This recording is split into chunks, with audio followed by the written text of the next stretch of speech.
Bonjour et bienvenue dans ce second épisode du Singlecast, l'émission qui parle de Rome sans gueule de bois. Je suis ici avec Laurent Cuvier, Roger Caroni et Géry Gitani pour vous parler de Rome. Bonjour les gars, comment allez-vous ? Très bien, merci à toi. Bonjour, ça va. Ça va ? Bonjour, très bien depuis la dernière fois. Depuis la dernière fois, oui, effectivement. C'était il n'y a pas si longtemps. On va tout de suite rentrer dans le vif du sujet, si vous le voulez bien, avec le sujet du jour qui sera tout simplement l'évolution du Rome depuis Internet. Alors, on a constaté que depuis l'âge d'Internet, le Rome, tout comme beaucoup d'autres produits, a évolué, a bien sûr profité de cette occasion-là pour se mettre en avant, pour être mis en avant via différents moyens, avec certaines répercussions. Jerry, comment est-ce que tu as perçu ça ? Dis-moi un peu. Je crois que c'est indéniable, l'effet d'Internet, des réseaux sociaux sur l'évolution auprès des consommateurs. Ça a permis une diffusion de l'information et des connaissances sur les différents types de rhum. On a vu en l'espace de quelques années, en l'espace de 5 ans, à quel point ça a progressé. Grâce à Internet, la diffusion, le nombre de groupes autour du rhum, les ventes en ligne, etc.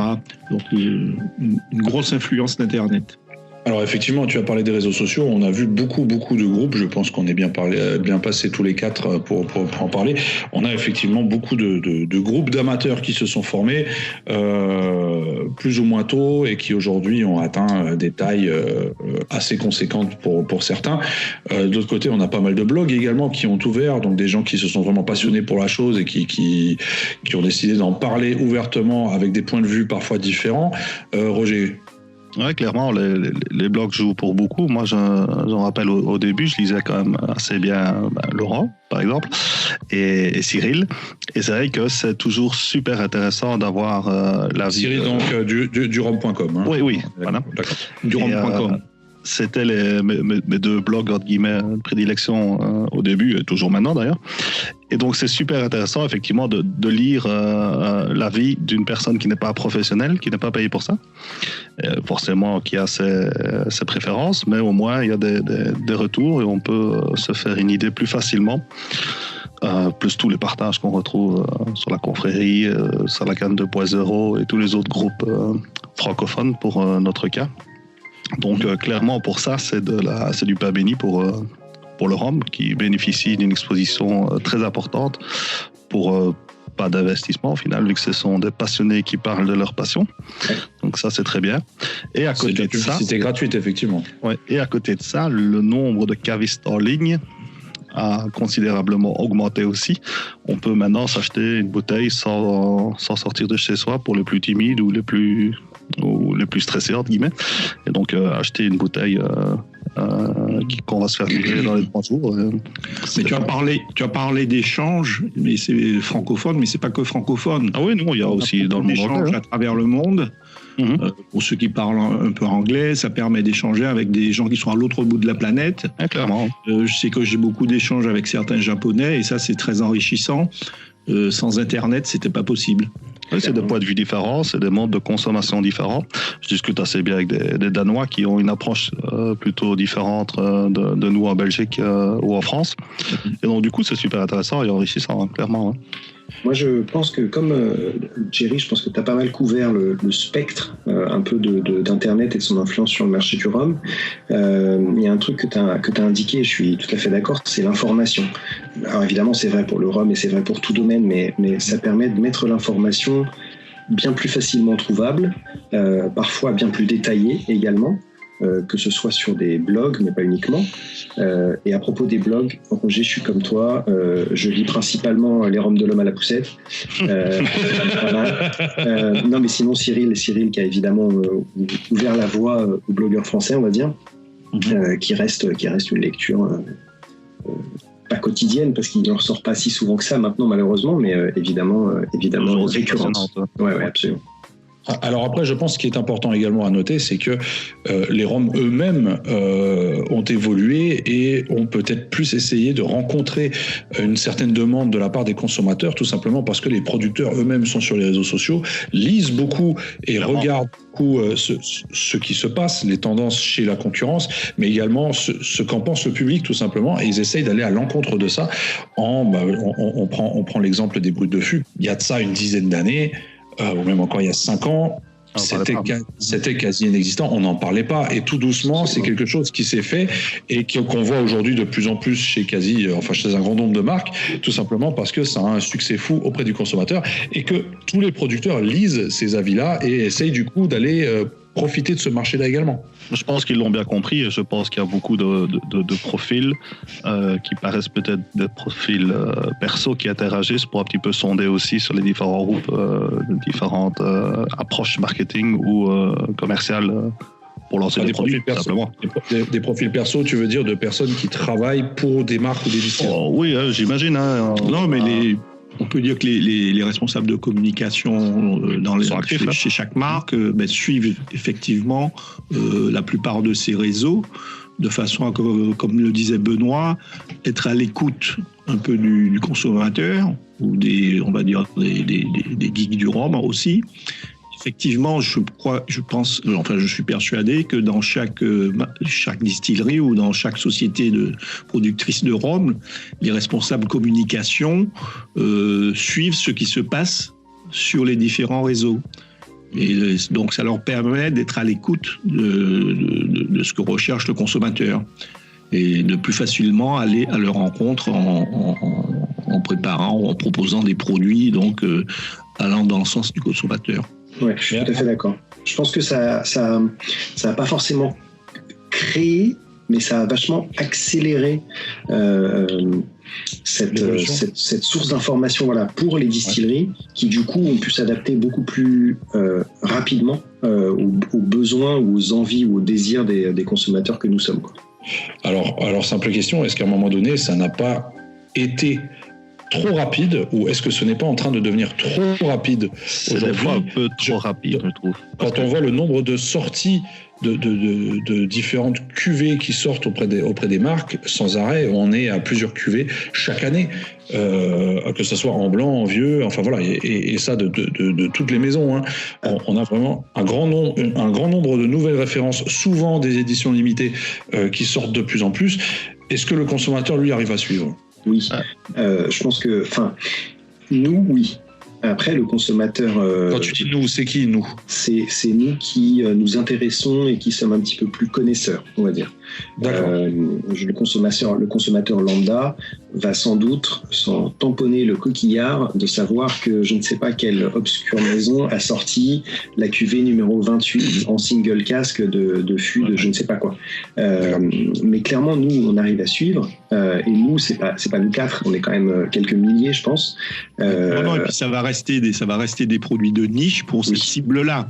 Absolument. De ça, il y aura, même là, il commence à y avoir un peu de trop. Je reprends l'exemple des brutes de Colonne en blanc.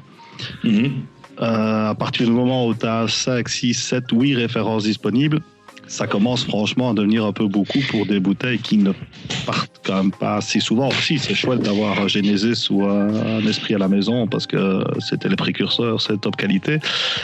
Après, c'est difficile d'acheter 4 autres références d'un brut de Colonne, par exemple.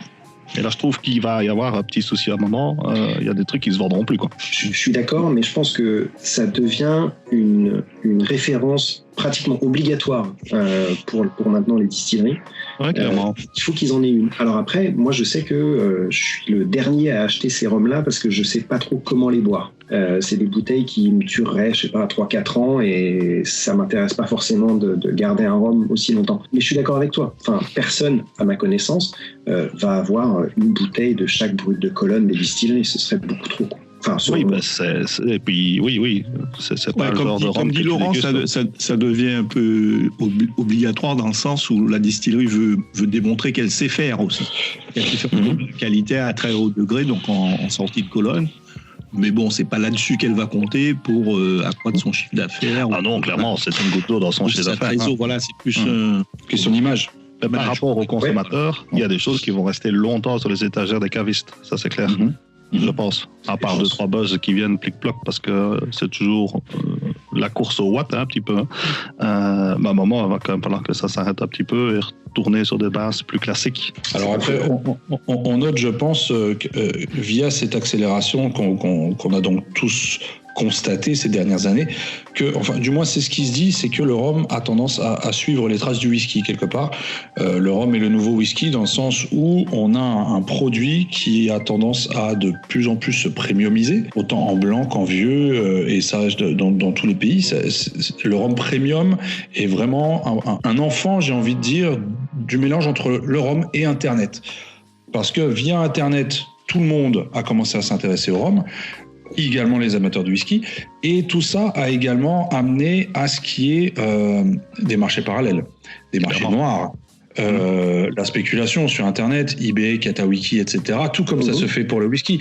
Et donc, du coup, on a essayé de créer de plus en plus d'éditions limitées, de plus en plus de produits de niche, de single cask, de tout comme le whisky, pour finalement aujourd'hui avoir comme mauvais point, j'ai envie de dire, de toute cette histoire, des prix qui deviennent parfois tout simplement exorbitants et des gens qui commencent tout simplement à acheter dans le but d'investir et non plus de consommer du rhum.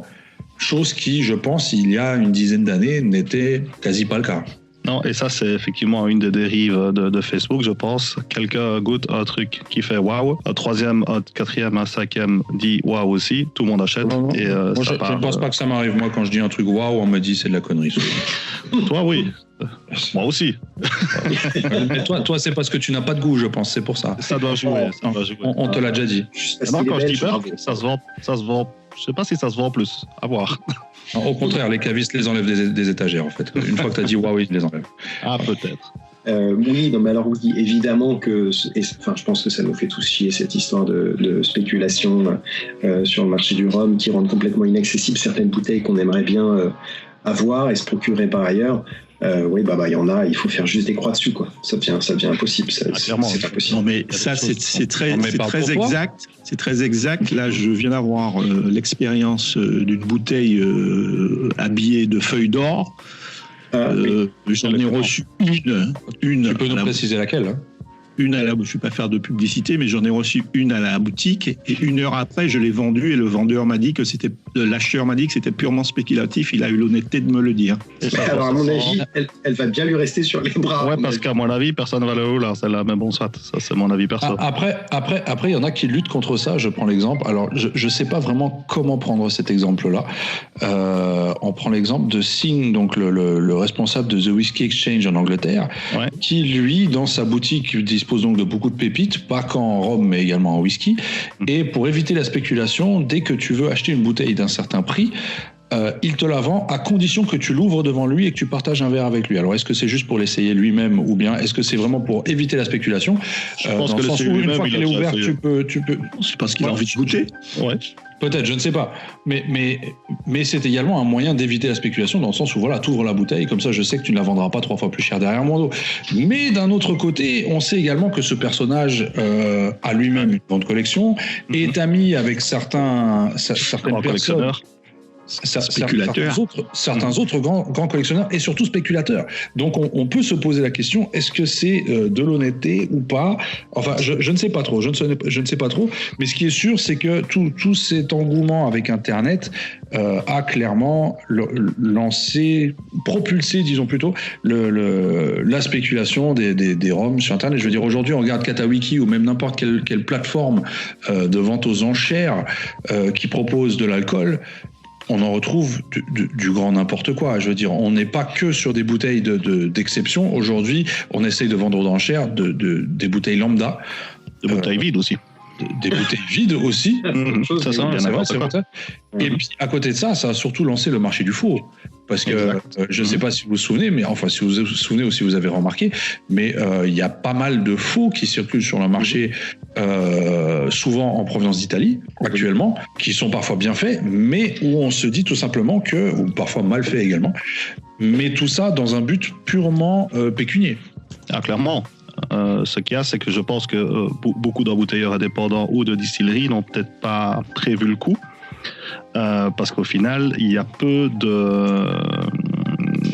de détails très propres à certaines bouteilles. Je pense par exemple à Vélier qui a une simple capsule noire, et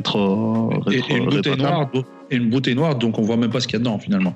En plus, donc vider effectivement un rhum un peu bras, remettre la petite capsule et la faire chauffer, effectivement, je pense qu'il y en a plusieurs qui sont déjà fait attraper. Donc ça, c'est un gros problème. Mais bon. Ouais. Benoît, je voudrais revenir sur deux trucs que tu as dit. Ouvrir la bouteille à l'achat, je trouve que c'est bien. Après, je connais pas assez l'individu en question, mais j'en connais d'autres qui ont pu le faire. Et ça, je trouve juste que c'est bien, parce qu'en effet, en plus de prévenir le côté spéculatif, ça permet d'avoir aussi un petit moment de convivialité, ce qui est pas mal. Et ensuite, après, ça dépend. Si tu souhaites acheter un cadeau à quelqu'un, tu vas pas l'ouvrir avec ton caviste. Absolument. Ouais, ça le fait là, il d'arriver avec une bouteille ouverte. Et de venir avec l'excuse, ouais, c'est mon cas. Et de venir avec l'excuse, ouais, c'est Jerry Gitani qui m'a forcé à le faire quand je suis passé à la boutique. Voilà, c'est ça. Disons que quand c'est sur des bouteilles qu'on sait être l'objet de spéculation, ça fait sens. Après, il y a quand même plein de très très bonnes bouteilles qu'on peut acheter sans que le vendeur nous demande de les ouvrir. Et d'ailleurs, sur les sites d'enchères, évidemment, il y a des prix qui sont tout à fait farfelus, mais il y a parfois aussi des bonnes affaires. Et souvent sur des bouteilles lambda dont tu parlais, où tu peux trouver des choses qui vont être moins chères même qu'au prix de sortie, quoi. Ça peut arriver. Et ce qui est souvent très comique, parce que le spéculateur n'est pas rarement, je dirais même rarement, au courant de la qualité gustative de certaines bouteilles. Donc c'est toujours très comique de le voir coffrer des trucs qu'au final tu sais très bien que ça ne partira pas. C'est vrai. Il y a un autre point, parce qu'on a beaucoup parlé spéculation là, mais Internet et l'influence que ça peut avoir sur le rhum, pour moi il y a aussi une notion très importante qui est la notion de partage, et où toutes ces plateformes permettent de partager des échantillons. Je dis partager, je suis pas sûr partager mon dernier article ou je ne sais quoi, mais vraiment partager voilà, la passion pour le rhum, une impression qu'on a pu avoir à la dégustation d'un rhum, et ensuite ce partage peut amener à autre chose qui peut être qui est très important dans la vie en général, c'est juste faire des rencontres et se faire des potes, quoi. Je pense que sinon, par exemple, on serait pas là tous les quatre. Oui. On se connaît déjà on peut se faire des ennemis aussi, mais bon, on se fait beaucoup plus de potes quand même. Alors, on rencontre des gens bien et on rencontre des connards. Ouais, ça peut arriver. Voilà. Ça, c'est la vie en général, effectivement. Exactement. Il y a un peu de tout. Mais bon, on fait le tri assez vite. Comme tout sur Internet, c'est concentré, ça va plus vite. Voilà. Mais effectivement, bon nombre de connaissances liées à l'univers de rhum. En quelques années, ça va vite. Et on peut vite retrouver les personnes avec qui on s'entend bien et avec lesquelles on peut avoir une approche plutôt commune, même plus générale que le rhum. On apprend à se connaître, on se voit une fois toutes les 2-3 semaines, tous les mois. Donc rien que pour ça, c'est très bien. Oui, d'ailleurs, c'est par rapport à ça également qu'aujourd'hui, c'est-à-dire je prends l'exemple de la confrérie du rhum. La confrérie du rhum, alors à la base, pour récapituler l'histoire rapidement, c'est-à-dire que c'est donc un groupe qui a été créé parce que au départ, j'étais tout simplement, je n'avais pas grand monde dans mon entourage qui était intéressé par le rhum. Voilà, c'est-à-dire que bien sûr j'avais des amis, mais c'était pas un sujet qui les intéressait. Et c'est tout simplement parti du constat, tiens, il doit bien y avoir des gens sur Internet. Je suis pas le seul dans le monde à apprécier ça.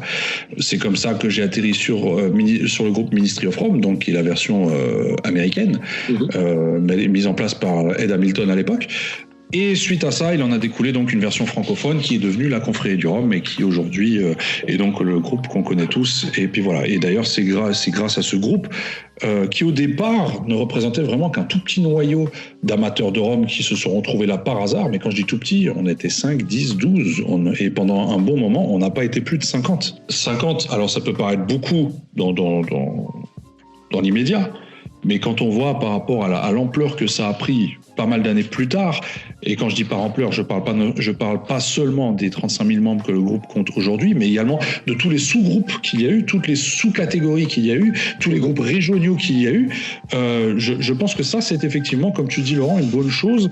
Et au-delà de la confrérie du rhum, je suis même, et je l'ai déjà dit, très fier qu'il y ait eu ces groupes régionaux par la suite, parce que c'est ces groupes régionaux-là qui ont finalement créé ce que j'aurais voulu qu'ils se créent dès le départ, c'est-à-dire que là, on a vraiment rassemblé des gens qui habitent dans la même région, qui sont voisins, qui habitent pas loin les uns des autres, avec une passion commune, mais qui ne se connaissaient pas au départ, et qui ont réussi à apprendre à se connaître, et du coup sont très probablement devenus amis, autour d'une passion commune. Voilà. Et ça, c'est quelque chose que la confrérie du Rhum, par contre, n'arrivera jamais à faire, parce qu'on est juste trop dispersés. Je veux dire, on est 35 000, mais on n'est pas 35 000 dans le même village.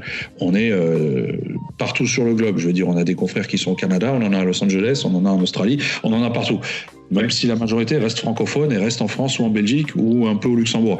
Alors après, ça s'est étendu sur la Belgique, ça s'est étendu sur l'Allemagne, ça s'est étendu un peu partout. Mais partout, il y a vraiment aujourd'hui des gens qui ont réussi à se trouver en créant ces petits groupes-là et qui aujourd'hui continuent à partager cette même passion que nous avons essayé de partager au départ avec qui voulait bien l'entendre. Ouais. Et c'est ça qui est impressionnant, je pense, dans toute cette histoire. Je dirais même, pour moi, à l'heure actuelle, c'est sans doute l'effet le plus important qu'Internet a pu avoir sur le Rhum, pour moi. De rapprocher les consommateurs, tu veux dire pour mon cas très personnel, pour mon cas très personnel, de m'être fait des amis, quoi, des potes, grâce à Internet et au Rhum. C'est-à-dire que le Rhum, bien sûr, mais sans Internet, on n'aurait pas pu se rencontrer. C'est gentil, Laurent. Je suis vraiment devenu... juste un petit mot pour dire que c'est vraiment devenu un phénomène très important, puisque même dans un article très récent dans l'Express de la semaine dernière, est mentionné la confrérie du Rhum comme un phénomène lié donc au Rhum. Oui, puis ici, Facebook a vraiment joué un rôle social, entre guillemets, parce que dans mon cas personnel, avant cette passion pour moi Facebook, au final, c'était discuter avec des gens que je vois souvent, donc c'était comique, mais ça restait des potes. Et ici, c'est vraiment rencontrer des gens, discuter avec eux, faire connaissance, créer des liens. Et là, effectivement, comme je vous rejoins tous les quatre, enfin tous les trois, c'est assez beau, entre guillemets. Donc, oui, c'est-à-dire que pour le coup, les réseaux sociaux ont réellement rempli leur tâche. Ça t'a permis d'aller en Martinique. C'est ça. Aussi. J'avais été d'abord. Hein. Tout de suite, les sujets qui fâchent. Ça lui a permis de venir en Martinique. Ouais, c'est ça. Enfin, voilà. Je pense que c'est là-dessus qu'on va clôturer ce deuxième épisode du Single Cast. Vous aussi, dites-nous un peu en commentaire ce que Internet vous a apporté dans le monde du Rhum.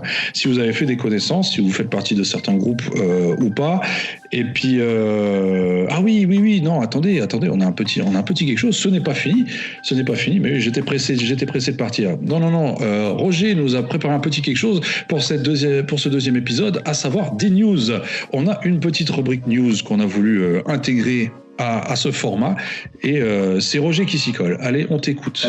Avant tout, un petit jingle entièrement bruité à la bouche. Attention, Roger. Incroyable. Je suis abasourdi par la qualité musicale. Alors, dans les news, la distillerie A1710 prévoit de sortir son tout premier rhum vieilli dans leur chai à partir de leur propre production. Donc, effectivement, A1710 a déjà des rhums vieux, mais ne viennent pas de leur production de rhum blanc vieilli sur place. Ce sera un assemblage de rhum ayant évolué sous bois entre 18 et 36 mois dans des chaînes de fûts de chêne français et américains. Oula, il s'étend dans des chaînes de fûts, c'est parti, oui. Donc dans des fûts de chêne pendant 18 à 36 mois. Voilà, ça aura un joli petit nom, ça s'appellera Cheval Bon Dieu. Et ce sera disponible. Est-ce que Jerry peut nous expliquer ce que c'est un Cheval Bon Dieu ? Alors en créole, c'est Chouval Bon Dieu. Donc ils ont un peu francisé en disant Cheval Bon Dieu, qui est en fait le spasme. C'est un insecte qui ressemble à une brindille et que l'on peut confondre très souvent avec une brindille. Voilà. Donc qu'on voit dessiné sur l'étiquette de la bouteille même. Absolument. Ouais, exactement. All Brothers. Attends, juste petite question. Est-ce qu'on a une idée du prix de ce produit à la revente ? On est dans les 98 €, donc c'est le sujet qui fâche un petit peu. Et en français, ça donne 98 €. Pour la métropole, 98 et à la Martinique, 90 €. Donc la différence n'est pas énorme. Non, mais par contre, le budget reste quand même assez important. Donc, je disais, All Brothers, embouteilleur indépendant français, sort ses nouveaux assemblages. Donc, il y a 2 assemblages de rhum des Caraïbes, qui sont des assemblages de rhum jamaïcain. et l'autre de la Barbade. Proposé ils sont connus ou pas? C'est Foursquare et Word pour la Barbade. Et je pense que pour la Jamaïque, on est sur Clarendon, Hamden et je ne sais plus qui, Monimusk ou Ah, donc 5 distilleries différentes quand même sur ce Non, coup, c'est deux blends. Hein. Donc il y a un blend Barbade et un blend Jamaïque. C'est proposé à des degrés plus faibles, donc plus accessibles à des nouveaux consommateurs pour faire découvrir un peu tout ça. Et il a prévu aussi 3 single casques. Là pour les amateurs un peu plus geeks, et ça c'est déjà en vente. Parfait. Bah écoute, nous te remercions donc pour ces quelques news, et tu nous redonneras quelques news dans le prochain épisode, j'imagine. Voilà. Tu nous prépares ça. Donc cette fois-ci c'est quand même fini pour de bon, hein, parce que là on a quand même un peu dépassé le temps réglementaire. Donc je le répète, si vous aussi, chers auditeurs, vous souhaitez nous laisser quelques commentaires, nous dire ce que vous pensez de cette émission, que ce soit en bien ou en mal, ou ce que nous pourrions améliorer, ou encore tout simplement interagir avec le sujet du jour, donc que je répète, qui est donc l'évolution du rhum avec Internet. N'hésitez pas donc sur les réseaux sociaux, que ce soit Facebook, Instagram, ou même en commentaire sur iTunes ou sur Spotify, où vous pouvez retrouver le Single Cask toutes les 2 semaines. Voilà. Donc, messieurs, je vous souhaite une bonne soirée. Je vous dis à la prochaine. Bonne soirée, les gars. À bientôt. Et puis, à bientôt pour un prochain épisode.